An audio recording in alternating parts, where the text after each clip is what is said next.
नमस्कार, state news में आप सभी का स्वागत है और मैं हूं आपके साथ पारुल।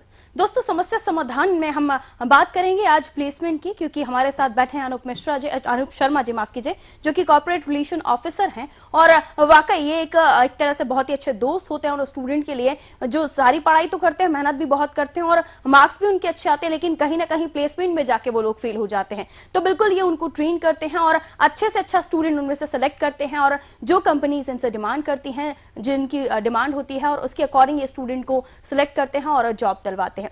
तो देखिए ना, प्लेसमेंट की हम बात कर रहे हैं, बहुत सारे स्टूडेंट बैठे होंगे अपने घर पर और जैसे ही प्लेसमेंट का नाम सुना होगा, फौरन आपकी नजरें टीवी की तरफ जरूर गई होंगी। तो बिल्कुल फोन उठाइए और नंबर घुमाइए। फोन नंबर्स आपकी स्क्रीन पर दिखाई दे रहे हैं, हमसे फोन पर बात कीजिए और क्या कुछ समस्याएं होती हैं प्लेसमेंट को लेकर, क्या कुछ तैयारियां आपको करनी चाहिए, उन सभी मुद्दों पर हम बात करेंगे। आज हमारे साथ अनूप शर्मा जी बैठे हुए हैं। सबसे पहले अनूप जी, आपका बहुत स्वागत है स्टेट न्यूज में। आखिर क्या कुछ काम करते हैं आप स्टूडेंट्स के लिए, कैसे कंपनी को आप स्टूडेंट चूज करके और अच्छे से अच्छा स्टूडेंट प्रोवाइड करते हैं? एक्चुअली कंपनीज़ का रिक्वायरमेंट हमारे साथ शेयर करती हैं कंपनीज़, और उसके अकॉर्डिंग हम लोग स्टूडेंट को अपॉर्चुनिटीज़ देते हैं। कंपनीज़ के पास मोस्टली जो कंपनीज़ इस रीजन में आती हैं वो आईटी इंडस्ट्रीज़ होती हैं या कोर इंडस्ट्रीज़ होती है, या तो वो आईटी स्टूडेंट्स को हायर करती हैं या फिर मैकेनिकल सिविल इंजीनियरिंग स्टूडेंट्स को हायर करती हैं। तो कंपनीज़ के पास जब रिक्वायरमेंट्स होती है तो कंपनीज़ अपने रिक्वायरमेंट्स को हमारे साथ शेयर करती है कि उनको आईटी इंडस्ट्री में अगर रिक्वायरमेंट होता है तो वो हमें बताते हैं कि ये रिक्वायरमेंट है, स्टूडेंट को किस तरीके से प्रिपेयर करना होता है, उनकी जॉब रिस्पॉन्सिबिलिटीज़ क्या होगी, वो सब चीज़ें बताया जाता है और हम स्टूडेंट से वो सब चीज़ें शेयर करते हैं और उन्हें उसके अकॉर्डिंग ट्रेंड करते हैं। तब जाकर प्लेसमेंट प्रोसेस स्टार्ट होता है। प्लेसमेंट प्रोसेस स्टार्ट होने से पहले एक प्री प्लेसमेंट टॉक होता है, उसमें कंपनी आकर अपने बारे में हर एक चीज़ बताती है कि वो कंपनी क्या करती है। इधर it is IT industry, IT company, तो they share their requirement with the students. Apart from this, if it is a core company, so they discuss about their projects and their requirements. Likewise, if we are talking about IT industry, तो जावा technology पर वो higher करते हैं, .NET technology पर higher करते हैं, software testing पर higher करते हैं, AS400 पर हायरिंग करते हैं, मेन फ्रेम टेक्नोलॉजी पर हायरिंग करते हैं। तो ये रिक्वायरमेंट स्टूडेंट से शेयर करते हैं प्लेसमेंट ऑफिसर। ये बेसिकली जॉब रिस्पॉन्सिबिलिटीज़ होता है एक प्लेसमेंट ऑफिसर का, और स्टूडेंट्स के साथ भी एक रिस्पॉन्सिबिलिटी जुड़ी होती है। जब वो एज ए स्टूडेंट हैं तो उनको ये चीज़ समझना चाहिए कि क्या चीज़ें उनके लिए इंपॉर्टेंट है, किस चीज़ की अवेयरनेस उनको आवश्यकता है।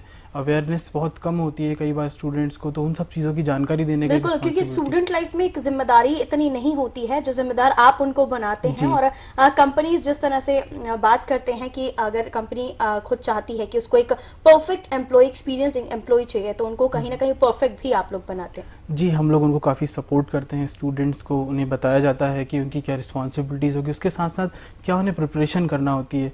अगर स्टूडेंट प्लेसमेंट के लिए आते हैं तो सबसे पहले जो अहम चीज़ होती है वो होता है एप्टीट्यूड टेस्ट। एप्टीट्यूड के लिए उन्हें प्रिपेयर होना बहुत ज़रूरी होता है। एप्टीट्यूड में बेसिकली जो उन्होंने 10th या 12th क्लास में पढ़ा होता है वही चीज़ें इंपॉर्टेंट होती हैं, बेस वहीं से क्लियर होता है। इसके अलावा कुछ बुक्स रेफ़र कर सकते हैं, कुछ प्लेसमेंट पेपर जो कि ऑनलाइन मिल जाते हैं, बच्चे उनको भी देख सकते हैं, कंपनीज़ के पुराने पेपर्स रेफ़र कर सकते हैं, और जो भी नए पैटर्न अभी आए हैं उन सबको रेफ़र कर सकते हैं ताकि उनके प्लेसमेंट में मदद हो। इसके अलावा टेक्निकल राउंड होता है। टेक्निकल राउंड में स्टूडेंट को टेक्निकली ज़्यादा सोफिस्टिकेटेडली प्रिपेयर करना होता है उन सब चीज़ों के बारे में। अगर आईटी इंडस्ट्री है तो उन्हें आईटी लैंग्वेजेस के लिए प्रिपेयर करना होता है, जो कि ऑलरेडी वो लोग अपने स्टडीज़ में पढ़ चुके होते हैं। अकेडमिक्स में इंजीनियरिंग के दौरान, या अगर बीएससी कंप्यूटर्स कर रहा है स्टूडेंट तो उसके दौरान पढ़ चुका होता है। वो ऐसा नहीं है कि नहीं पढ़ा होता है, उनके बारे में उसको पहले से ही नॉलेज होता है, बस उनको एक ब्रश अप करने की ज़रूरत है और अवेयरनेस की बहुत ज़्यादा ज़रूरत पड़ती है। उसके बाद नेक्स्ट जो राउंड होता है वो इंटरव्यू होता है, either it is a technical interview और एचआर इंटरव्यू। उसमें सबसे इम्पॉर्टेंट चीज़ होती है, जब भी स्टूडेंट एंटर कर रहा होता है इंटरव्यू रूम में, तो उनका ड्रेसिंग सेंस सबसे पहले नोटिस किया जाता है। तो स्टूडेंट को चाहिए कि वो एक अच्छा ड्रेसअप वेल ड्रेस्ड हों वो। उसके अलावा उनका प्रेजेंटेशन स्किल बहुत अहम होता है, किस तरीके से वो चीज़ों को प्रेजेंट कर रहे हैं, किस तरीके से वो बोल रहे हैं, और सही शब्दों का चुनाव करना बहुत इंपॉर्टेंट होता है वहाँ पर, ताकि इंटरव्यूअर भी आपकी बात ठीक ढंग से समझ पाए। थॉट्स तो स्टूडेंट्स के पास होते हैं, बट उनको प्रेजेंट करना बहुत ज़्यादा अहम होता है, किस तरीके से वो प्रेजेंट कर रहे होते हैं वहाँ पर। तो चलिए देखा जाए तो अनूप जी, कंपनीज बहुत सारे चीज़ों को सामने रखती हैं, रिक्वायरमेंट रखती हैं, लेकिन इन केस अगर कोई स्टूडेंट डायरेक्ट आपके पास नहीं जा रहा है, किसी कंपनी के पास इंटरव्यू देने जा रहा है, तो उसे कैसे तैयारी करनी चाहिए और क्या कुछ अपने माइंड में रख के एक कंपनी के सामने अपना इंटरव्यू देना चाहिए? सबसे अहम होता है जब भी स्टूडेंट किसी इंटरव्यू के लिए जा रहा है, किसी कंपनी के इंटरव्यू के लिए जा रहा है, तो सबसे पहले वो कंपनी के बारे में प्रॉपरली पढ़े कि वो कंपनी क्या करती है, अबाउट अस जो होता है, एक कंपनी की वेबसाइट जाकर विजिट करें। चलिए ईशा जुड़ रही हैं अनूप जी, हम बिल्कुल बात करते रहेंगे। ईशा भोपाल से जुड़ रही हैं हमारे साथ। जी ईशा जी, क्या कुछ पूछना चाहती हैं आप? सवाल ये है कि मैं इंजीनियरिंग के स्टूडेंट हूँ, मेरी आईटी ब्रांच है और हमारे कॉलेज में कैंपस आने वाले हैं, तो मैं ये जानना चाहती हूँ कि उस कैंपस के लिए मैं कैसे प्रिपरेशन करूँ, जो भी इंटरव्यूज होते हैं उसके लिए। Okay, hello Isha, thank you for the question. Actually अभी जैसे आपकी कॉलेज में कंपनीज आने वाली हैं, उसके लिए सबसे पहले आप जिस भी कंपनी के लिए कैंपस के लिए बैठने वाले हैं, उस कंपनी के बारे में प्रॉपरली पढ़ाई करें। वो कंपनी क्या करती है, कहाँ कहाँ पर है, किस किस लोकेशन पर है वो कंपनी। इसके अलावा आप वो किस किस प्रोजेक्ट्स पर वर्क करती है ये समझें, ताकि आपको एक बेसिक आइडिया हो कंपनी के बारे में, क्योंकि आप जब भी किसी कैंपस में बैठते हैं उस कंपनी के बारे में आपको नॉलेज होना बहुत ज़रूरी है। उसके बाद आप एप्टीट्यूड की तैयारी करें ठीक ढंग से, कुछ बुक्स रेफ़र करें। आपने 10th-12th में जो पढ़ा हुआ है वही चीज़ें एप्टीट्यूड टेस्ट में बेसिकली आती हैं, उनका थोड़ा बहुत एडवांसमेंट होता है जो कि आप इंजीनियरिंग में ऑलरेडी पढ़ चुके हैं। उसके बाद फिर टेक्निकल इंटरव्यू की बात आती है, तो आप C++ अच्छे से पढ़ें। जावा या .NET का अगर नॉलेज है तो बहुत अच्छी बात है, वैल्यू एडेड थिंग है आपके लिए। उसके बाद फिर इंटरव्यू के लिए आप ध्यान रखें कि आप वेल ड्रेस्ड रहें, अपने कम्युनिकेशन स्किल पर, अपनी बॉडी लैंग्वेज पर जितना ज़्यादा कमांड करें उतना ज़्यादा अच्छा है। फाइनल ऑफर होने में कोई परेशानी नहीं आएगी आपको उसके बाद। चलिए बहुत शुक्रिया ईशा हमारे साथ जुड़ने के लिए, स्टेट न्यूज़ में कॉल करने के लिए। चलिए सर, ये तो हो गया वेल ड्रेसअप होने की बात और प्रेजेंस ऑफ माइंड की बात, लेकिन देखा जाए तो कंपनीज क्या कुछ प्रोजेक्ट वगैरह भी बनवाती हैं इंटरव्यू टाइम पे? कंपनीज़ वगैरह बेसिकली अगर कोई आईटी इंडस्ट्री आ रही है तो वहाँ पर हम बात करें तो वो कुछ कोडिंग देते हैं, लैंग्वेजेस होती हैं, कोडिंग करना बहुत इंपॉर्टेंट होता है, उसमें जावा कोडिंग दे देते हैं या C++ की बेसिक कोडिंग्स आती हैं, उन पर ज़्यादा ध्यान देती है कंपनी अगर टेक्निकल इंटरव्यूज़ की हम बात करें तो। चलिए कौन कौन सी फील्ड में ज़्यादा स्कोप है देखा जाए तो, अगर प्लेसमेंट के जरिए आप देखते हैं तो कौन सी फील्ड में ज़्यादा स्कोप है? मोस्टली आईटी इंडस्ट्रीज़ काफ़ी ज़्यादा हायरिंग करती है, बल्क हायरिंग अगर कहीं होती है तो आईटी इंडस्ट्रीज़ में होती है। उसके बाद अगर हम एमबीए की बात करें तो रिटेल सेक्टर और मार्केटिंग में काफ़ी ज़्यादा बल्क रिक्वायरमेंट होती है। लोग नहीं मिलते हैं बट रिक्वायरमेंट स्टिल होती है, राइट पर्सन सर्च करना होता है। As a store keeper, store managers की भी काफ़ी रिक्वायरमेंट होती है और उसमें पैकेजेस भी काफ़ी हाई होते हैं। और बीपीओ इंडस्ट्री भी है, अगर आप सिंपल ग्रेजुएट हैं तो बीपीओ इंडस्ट्री में भी आप जा सकते हैं अगर आपका कम्युनिकेशन अच्छा है और आपको और ज़्यादा ग्रूम कर रहे हैं अपने कम्युनिकेशन पर। एक प्रोफाइल में और शेयर करना चाहूँगा सभी के साथ, ट्रेनिंग मैनेजर और ट्रेनर्स की बेसिकली काफ़ी ज़्यादा रिक्वायरमेंट अभी कुछ आने वाले सालों में आई है। तो उन पर भी थोड़ा सा ध्यान देते हैं लोग। और जैसे कि जैसे यहाँ हम एमपी की बात करें तो लोग ऐसा सोचते हैं कि बीएससी बीकॉम करने के बाद उनके पास कोई स्कोप नहीं होता, इसलिए वो फर्दर एजुकेशन के लिए चले जाते हैं, ना कि वो अपना प्लेसमेंट पर ध्यान दें। तो मैं कहना चाहूँगा कि आज के समय अगर आपने बीकॉम कंप्यूटर्स किया हुआ है, बीएससी किया हुआ है, तो उसके लिए आपको वरीड होने की ज़रूरत नहीं है कि आपका प्लेसमेंट होगा या नहीं होगा। अब कंपनीज़ खुद ही आपको प्लेसमेंट भी देती है, अच्छा पैकेज भी ऑफर करती है। पैकेज के साथ साथ कंपनी आपको फर्दर स्टडीज़ भी स्पॉन्सर करती है, आइदर इट इज़ MS और MBA एजुकेशन के लिए कंपनी खुद ही स्पॉन्सर करती है। चलिए एक बार फिर से अपने दर्शकों को बता दें कि समस्या समाधान प्रोग्राम आप देख रहे हैं, जिसमें हम बैठते हैं आपकी समस्याओं का समाधान करने के लिए।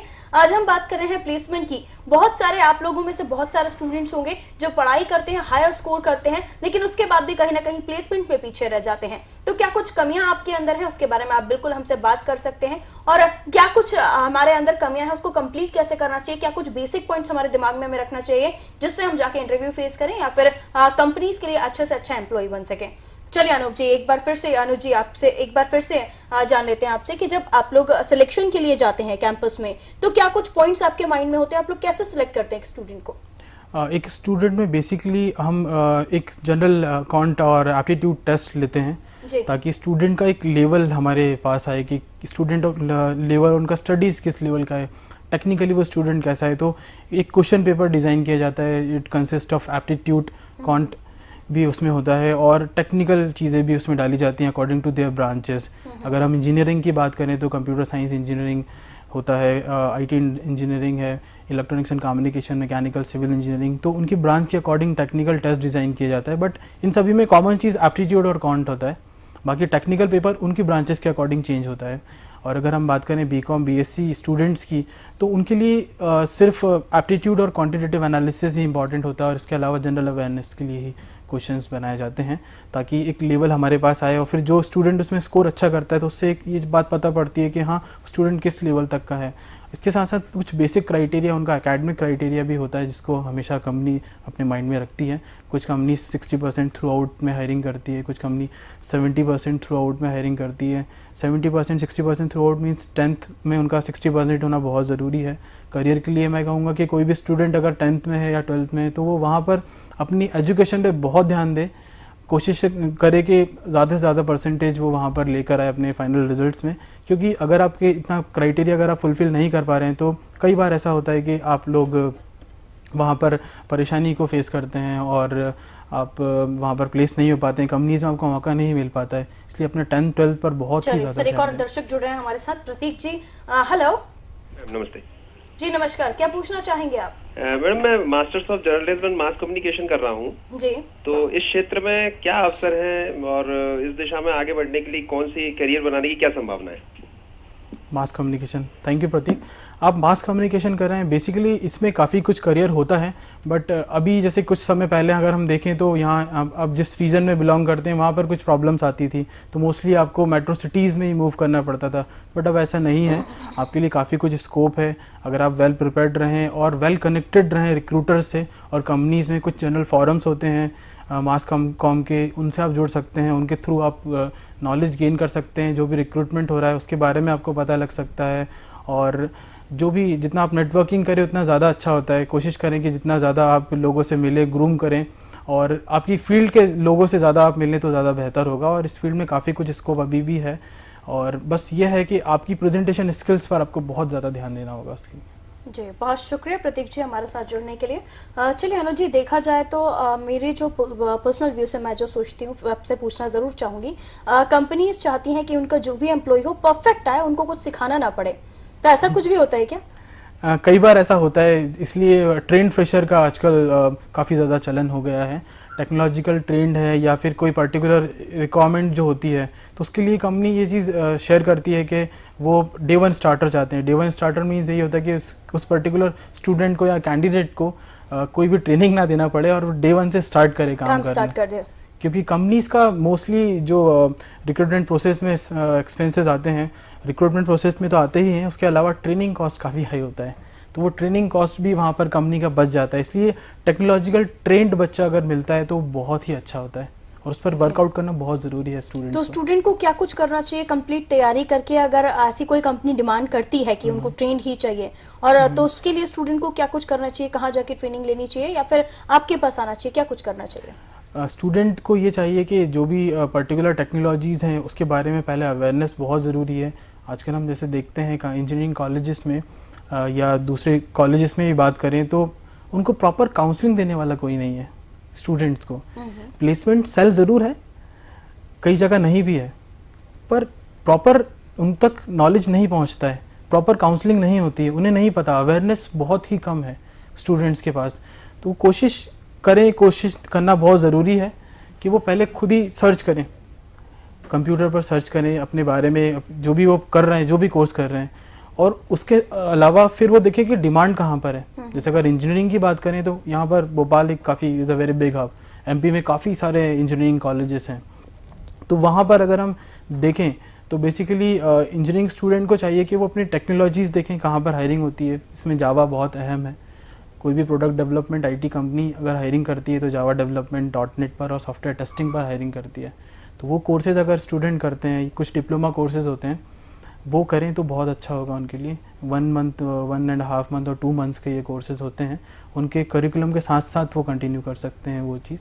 अल्टीमेटली इसमें जब ये कोर्सेज़ करते हैं स्टूडेंट को काफ़ी आसानी होती है प्लेसमेंट में। चलिए एक बार फिर से अपने दर्शकों को बता दें, समस्या समाधान प्रोग्राम आप देख रहे हैं जिसमें हम बैठे हैं आज आपकी समस्याओं का समाधान करने के लिए। प्लेसमेंट की हम बात कर रहे हैं, क्या कुछ तैयारियां आपको करनी चाहिए प्लेसमेंट के लिए और क्या कुछ जो कंपनीज मांगती हैं, जो रिक्वायरमेंट कंपनीज रखती हैं, वो बिल्कुल आपको जानकारी अनुज जी देंगे और कैसे आपको अपने आप को प्रिपेयर करना है, क्या क्या आपको करना चाहिए, क्या नहीं करना चाहिए। बिल्कुल अनुज जी यहाँ से आपको बिल्कुल समस्याओं का समाधान देंगे और आप चाहें तो फोन कीजिए, नंबर आपको स्क्रीन पर दिखाई दे रहे हैं और समस्याएं पूछ सकते हैं और समाधान आपको मिलेगा सिर्फ स्टेट न्यूज पर। चलिए अनुज जी, देखा जाए तो कंपनीज की हम बात कर रहे थे, स्टूडेंट्स की भी बात कर रहे थे, लेकिन एक रिलेशन जो आपका और स्टूडेंट्स के बीच होता है, आप पूरी तरह से उनको समझाते हैं, सब कुछ रेडी करते हैं, तो आपको कैसा लगता है कि जब एक क्रू में से, एक कैंपस में से आप कुछ लोगों को सिलेक्ट करते हैं और उनको प्रिपेयर करते हैं, तो क्या कुछ प्रिपरेशन आप उनको देते हैं?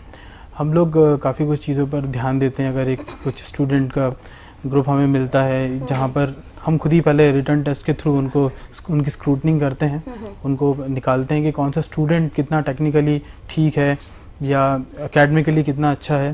पूरा एक लिस्टिंग होता है प्रॉपर्ली डेटाबेस के थ्रू, उनका एकेडमिक पूरा डेटा हमारे पास होता है। उसके बाद फिर हम स्टूडेंट्स को ग्रूम करने की कोशिश करते हैं उनकी स्किल्स पर। और सबसे पहले अगर किसी भी कंपनी के कैंपस रिक्रूटमेंट की बात करें तो उसमें सबसे पहली चीज़ और अहम चीज़ आती है, वो आता है रिटन टेस्ट। और रिटन टेस्ट के लिए स्टूडेंट्स को अच्छे से प्रिपेयर होना पड़ता है और रिटन टेस्ट में क्या क्या कंटेंट होता है वो हम स्टूडेंट के साथ डिस्कस करते हैं। उसके लिए कई बार हम IITs के ट्रेनर्स को भी बुलाते हैं ताकि बच्चों को हम ठीक ढंग से ट्रेन कर सकें और IIM के ट्रेनर्स को भी हम बुलाते हैं। और कुछ कंपनीज़ के HR और ट्रेनर्स जो हैं, जो कि कंपनीज़ में ही ट्रेनिंग देते हैं, उन्हें भी हम बुलाते हैं ताकि वो एक और दर्शक जुड़ रहे हैं अनुज हमारे साथ, रिचा भोपाल से। जी रिचा जी, क्या पूछना चाहेंगे आप? तो मैं पूछना चाहती हूँ कि मैं अभी जर्नलिज्म का कोर्स कर रही हूँ माखन यूनिवर्सिटी से, तो मैं ये पूछ रही हूँ कि मतलब मुझे आगे प्रोसेस, मतलब जॉब्स के लिए तो मुझे खुद जाके मतलब किसी चैनल में या उसमें अप्लाई करना चाहिए या फिर कैंपस का वेट करना चाहिए? बेस्ट क्या होगा? जी रिचा जी, क्वेश्चन के लिए थैंक यू। बेसिकली आप खुद भी सर्च करें तो ज़्यादा बेहतर होगा।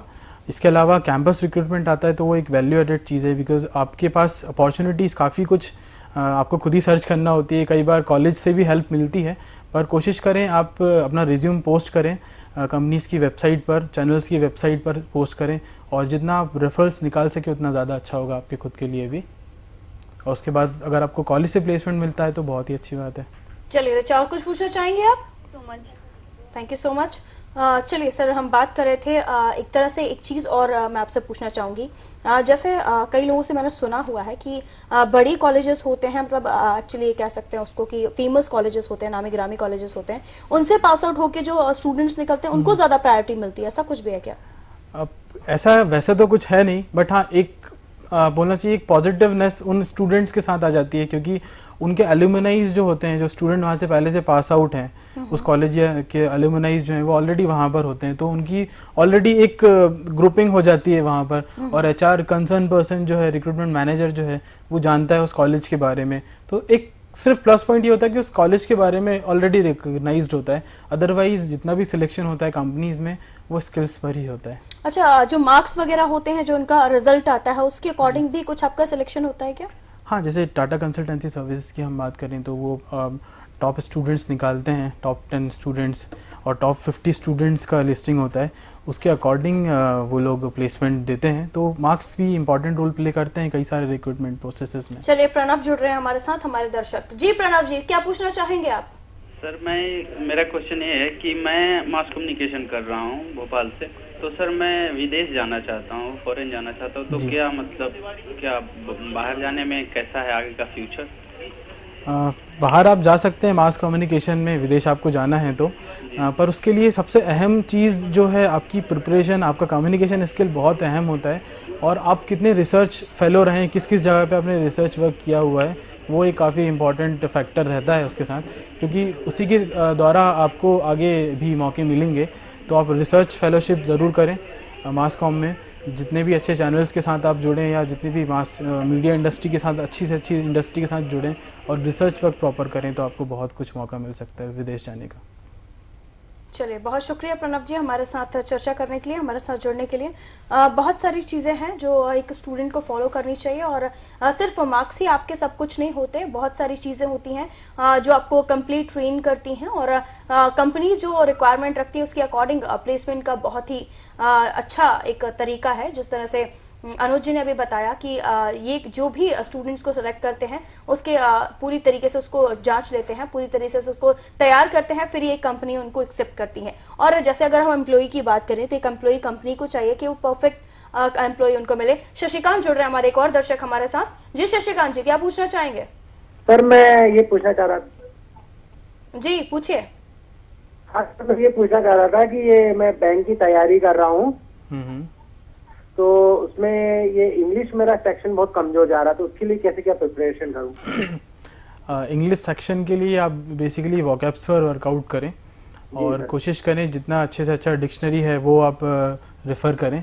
और अगर आपका वर्बल कम्युनिकेशन वीक है तो कोशिश करें कि आप प्रैक्टिस करें बोलने के लिए। और अगर बैंकिंग की जैसे आप तैयारी कर रहे हैं तो प्रॉपर बुक्स और प्रैक्टिस और डेली आप एक एम बनाएं कि कितने आपको वर्ड्स एक दिन में याद करना है और सेंटेंस मेकिंग पर भी ध्यान दें आप। अच्छा सर, कोई बुक है क्या इसके लिए कोई अच्छी? बुक्स आप काफ़ी कुछ हैं, बुक्स आप अगर सर्च करेंगे तो काफ़ी कुछ आपको मिल जाएंगी। जी सर। डिक्शनरीज आप सर्च कर सकते हैं, इंटरनेशनल डिक्शनरीज देख देखिए आजकल मार्केट में बहुत सारे इंग्लिश स्पीकिंग के बुक्स अवेलेबल हैं, आप उनको पढ़िए। जरूरी नहीं है कि कोई स्पेशल बुक होती है उसको ही पढ़ना जरूरी होता है, पर सीख सकते हैं आप। चलिए सीमा जी जुड़ रही है हमारे साथ, हमारी दर्शक। हेलो। हेलो जी सीमा जी, क्या पूछना चाहेंगे? मैं ये पूछना चाहती हूँ कि मैं एक महिला हूँ और मैंने मास्टर ऑफ आर्ट्स में राजनीति शास्त्र किया हुआ है, पॉलिटिकल साइंस से, तो इस क्षेत्र में क्या संभावनाएं हैं? आपने आर्ट्स पॉलिटिकल साइंस से किया हुआ है?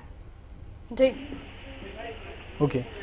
पॉलिटिकल साइंस में जैसे कि अगर आप बात करें तो काफ़ी कुछ है, आप आर्टिकल लिख सकते हैं अगर आपको नॉलेज है उस बारे में, बिकॉज उसकी भी अगर आप प्रिंट मीडिया में बात करें तो काफ़ी कुछ संभावनाएं हैं और इनकी काफ़ी कुछ ज़रूरतें होती हैं। प्रॉपर जिन लोगों को नॉलेज है, आप खुद भी आर्टिकल्स रेगुलरली पढ़ती होंगी जहाँ तक है, तो आप कोशिश करें कि कुछ आर्टिकल्स लिखें। आप हाउस वाइफ हैं, अगर आप घर पर ही रहते हैं तो ये कर सकते हैं आप।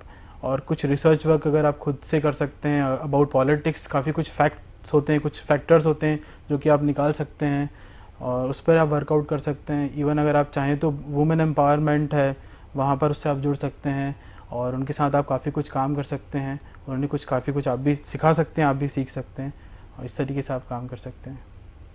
चलिए सर, ये भी एक बहुत अच्छा क्वेश्चन था। उनको पॉलिटिकल साइंस वालों के लिए स्कोप बहुत कम रहता है। हाँ वैसे तो, लेकिन उनके लिए भी अगर देखा जाए कि वो खुद से अगर आगे बढ़ेंगे तो स्कोप खुद ब खुद अपने आप लाइंस खुलती चली जाती है। चाहे तो अगर एक आर्टिकल लिखा जाए तो खुद अगर आर्टिकल लिखा जाए तो उसके बाद दूसरा पेपर आपको या दूसरा मैगजीन आपको खुद ब खुद इन्वाइट करता है कि आप हमारी मैगजीन के लिए, न्यूज़पेपर के लिए भी आर्टिकल लिखें।